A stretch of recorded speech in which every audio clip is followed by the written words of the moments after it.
Welcome back to the End Time Remnant YouTube channel. I am Dorothy. Prayerfully, all of you are doing well. You are blessed. Your families are blessed. And you are using this time to just really seek the Lord. Talk to Him about what you need. Sit in His presence and just allow Him to minister to you. And just really bless your life in whatever ways that you are in need of during this time. I wanted to come on here real quick and just really give you a testimony of God's goodness and tell whoever needs to hear it that God's favor will locate you wherever you are. The other day, the Lord just showed up in a way that just left me in awe. And there's just really no way that I can walk away from a situation like that and not know thoroughly that it was Him. I don't believe in luck. I don't believe in coincidences. I know that God is everywhere at every time, and He is so involved in our lives. He hears our prayers. And every now and again, He will show up in a way that you are crystal clear, that He heard you, that He saw you, and that His desire is to bless you. It will be very specific to your need. So probably about a couple of weeks ago, I was on a group text chat with a couple of my girlfriends from college, and we decided that we wanted to meet in Annapolis, Maryland for lunch. Backdrop, the two of them are extremely successful. They're doing really well for themselves, and I'm beyond proud of them. But my financial situation is absolutely nothing like theirs. So the restaurant that we picked, actually I picked it. I actually picked the restaurant. I picked it based on the Yelp reviews, and I sent it to them, and they were totally down for it. What I had not done was go to look at the prices. Okay, so I didn't check to see, just what the range would be in terms of lunch at this particular restaurant. Because the two of them are financially stable, I don't think they cared one way or another, what the menu looked like or how much it cost. But because my financial situation is a little different, I found myself going online to look at the menu and just kind of see like what can you afford on here, so that when you get to the restaurant, you're not like flipping out because you literally can't afford anything on here. What's the truth of the matter? When I went to go see the menu, technically there wasn't anything on there that I couldn't afford. But the truth of the matter is that if I were to be financially responsible, that shouldn't have been a place where, I was quick to go dine, because I don't have it like that. So I was just worried, you know what I mean? I'm like, oh my gosh, I'm gonna be sitting here eating salad because, everything else is a little on the expensive side. And the Lord heard my heart. There's no way He didn't. He saw my concern. He knew that I was concerned about money. But I said to myself, you know what? Just treat yourself. Technically you have the money.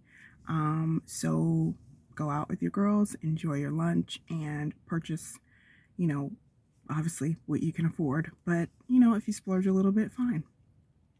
So I get to the restaurant. I am the first one there. One of my girlfriends actually had to cancel, so that only left two of us. I get to the restaurant first, and I put our names on a waiting list. And when the table became available, they buzzed my cell phone, and I went in to have a seat at the table. They gave me two menus, even though the other party wasn't there yet. And I put the two menus on the table, and I sat down for a couple minutes. But because it was so crowded on the inside of that restaurant, I went back up to the stewardess's, the host's kind of desk, and I asked, is the table outside available? And she explained to me that there was a waiting list for the table outside. So I was welcome to go back on the waiting list, or take the table that I had left the menus on. So I told her, not a problem. And at that point, my friend came in. So we were like, you know what, we're good. We're going to eat on the inside. And we're now headed back to the table that I'd left with the two menus on it. I keep saying that because it was crystal clear to anyone with eyes that there were already two menus on the table and that the table was taken.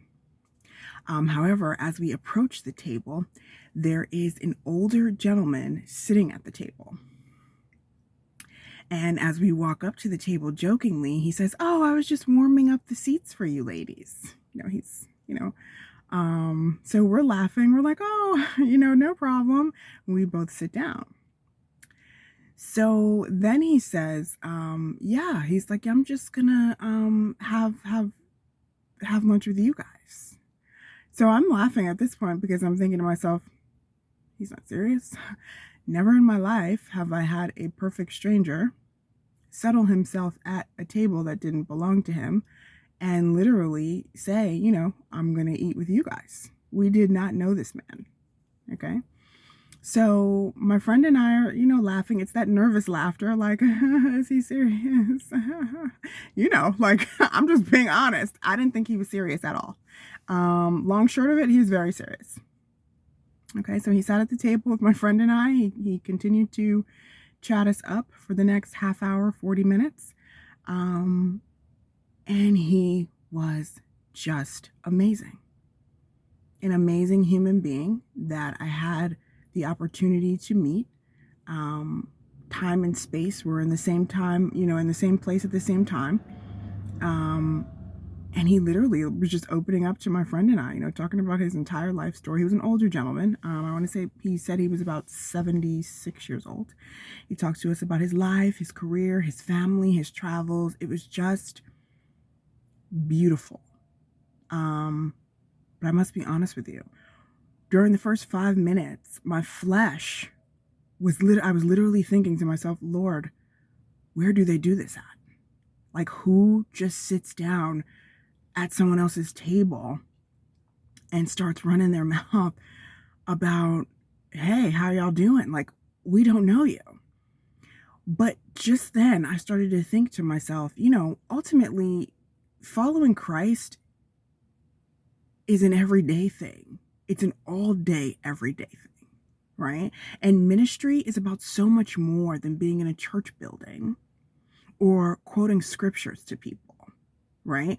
Any ministry that is absent of love is no ministry at all. And how do you show love? Love can look like being in the middle of a restaurant with a perfect stranger, fellowshipping, talking, allowing someone to share their life story, you sharing some things with them.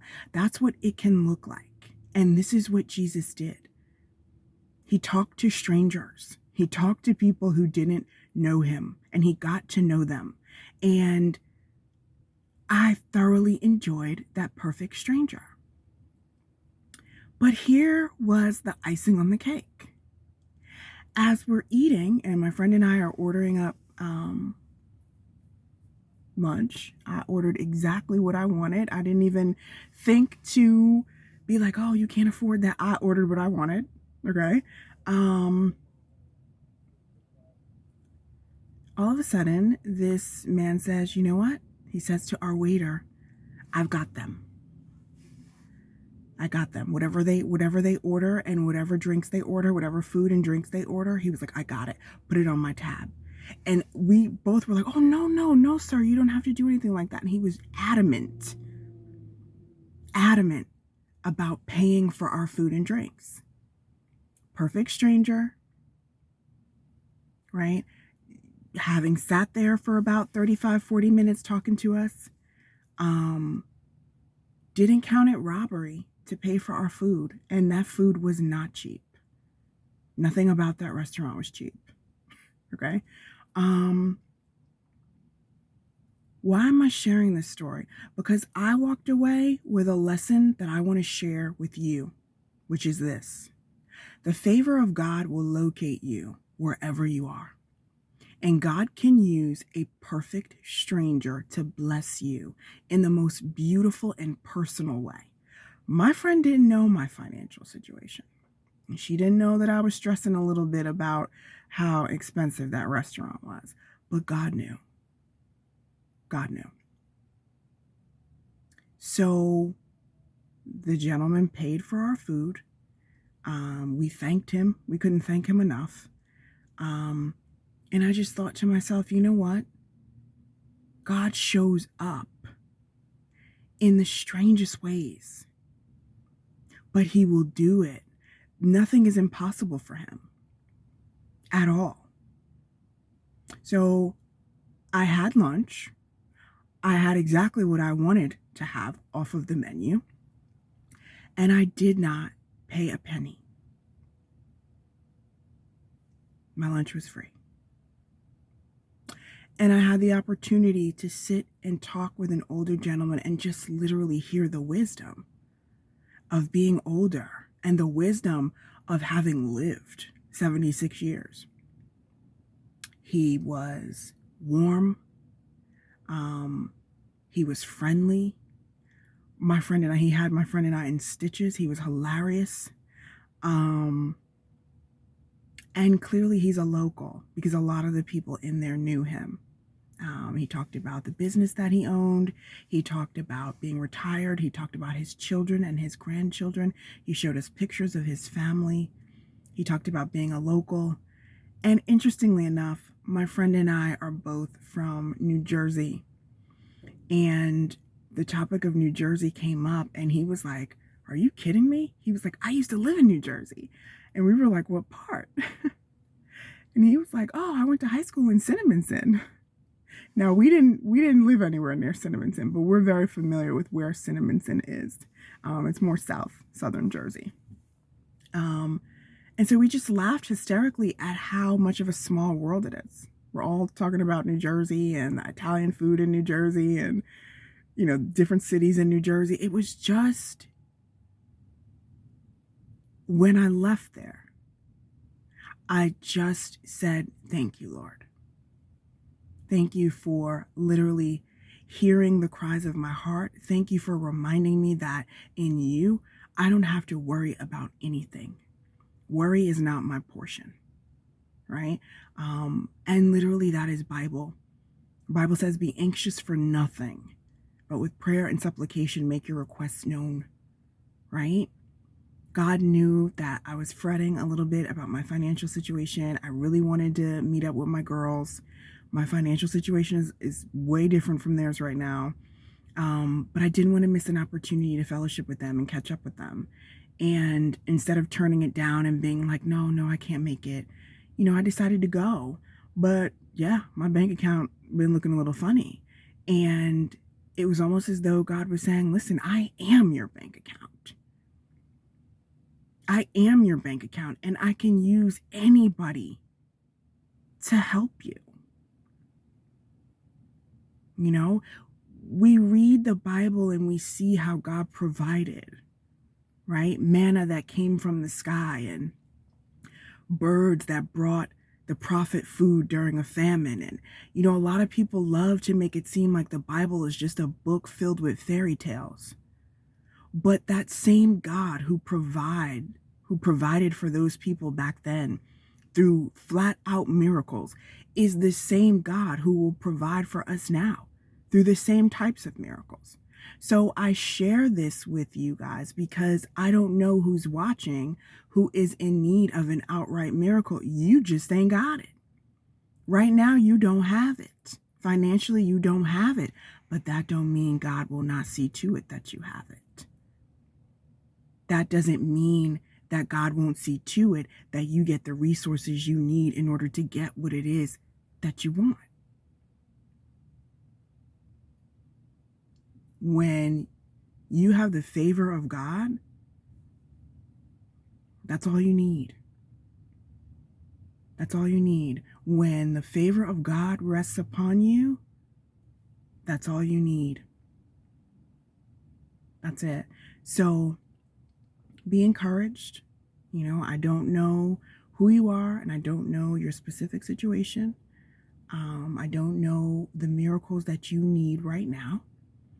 But this is just a testimony to remind you that God is a provider.